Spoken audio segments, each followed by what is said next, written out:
You know, you're from the Bronx. From the BX. Yeah. Now, tell me, what was it like growing up there? Because I hear some parts it's really rough, and how was it for you? Yeah, I'm from the worst part of the Bronx. I'm from the South Bronx, and actually grew up in Patterson Projects. But growing up in the South Bronx in the '80s has got to be one of the hardest experiences. You know, where you see crack bottles on the floor. There's a crack was huge. Prostitutes everywhere. It is very real. You know, I never imagined I would have like the life I have right now. Growing up in that, but it makes you very, very strong and very thick-skinned, and I'm completely grateful for it, especially in this business where it must help you in this industry. Oh my God, totally, because I have huge balls and I just don't give a shit sometimes. So it's amazing because you see where you come from and how far you can go. And for me, it's been completely motivating, because even at my like darkest hour, I feel like I need to do this and I need to be an example, because there are so many girls from the South Bronx who don't have a way out, and it is really hard. So if someone like me, who came from like the bottom of the bottom, can come make anything, like anyone can do it. Look at Clark Kelly, he's amazing. Little Eddie, we're all from the same place. And shout outs to our moms too. Yeah.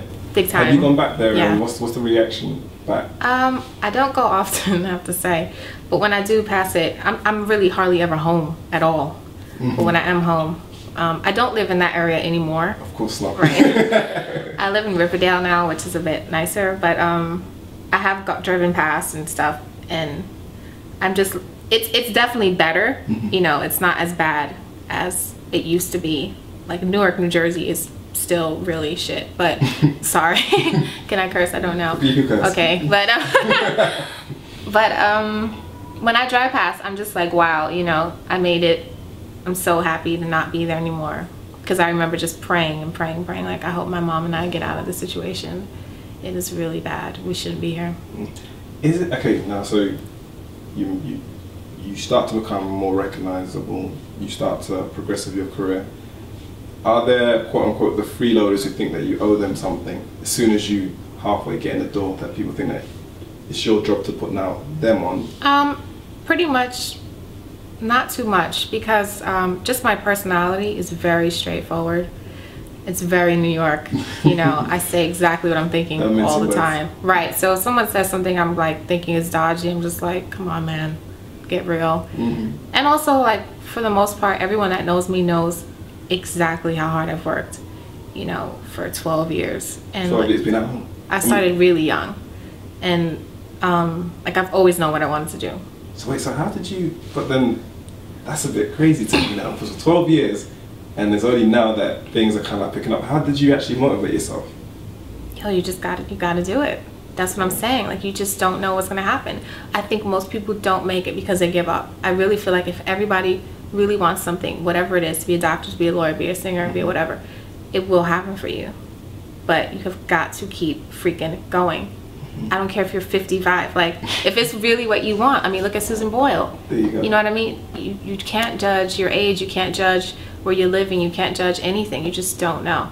I mean, but the thing is, in the 12 years, I've had like tons of great things that have happened. Like signing to Swiss for a while as an artist. Like, I've always had things that have encouraged me, like, yeah, I need to keep going, need to keep going, need to keep going. It just didn't get that moment for quite a long time. Because timing is key. Timing is key, but the thing is, it's like, when it comes, are you prepared? This is it. Right. And it takes so many things for you to be prepared. Even to be a songwriter, like, to just go in and write with all kinds of music, all kinds of genders, or whatever. Okay, there's only 2 genders, but, or aliens, or, it takes a lot. And to deal with different type of personalities, and even for you to keep going when things are crazy, you need to have something back that you've dealt with, that you really appreciate where you are right now. And it's interesting because, like, a lot of artists, people in the music industry, like I picked up on it, they're very rarely in their house. What kind of life is it that you're living now?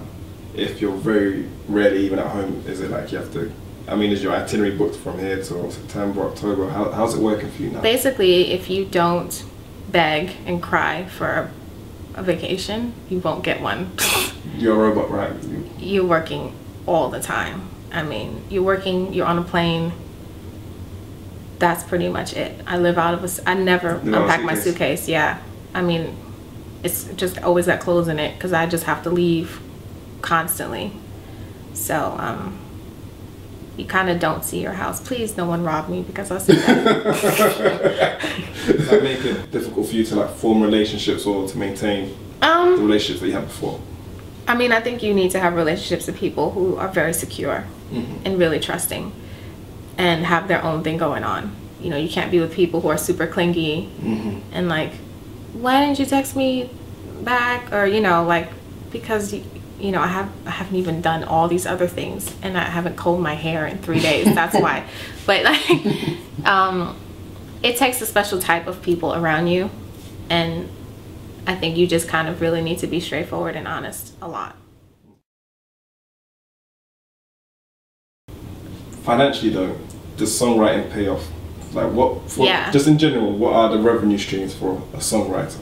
I will say it takes time to come. You know, it's not like, all right, it's on, you know, iTunes today and then I get paid tomorrow.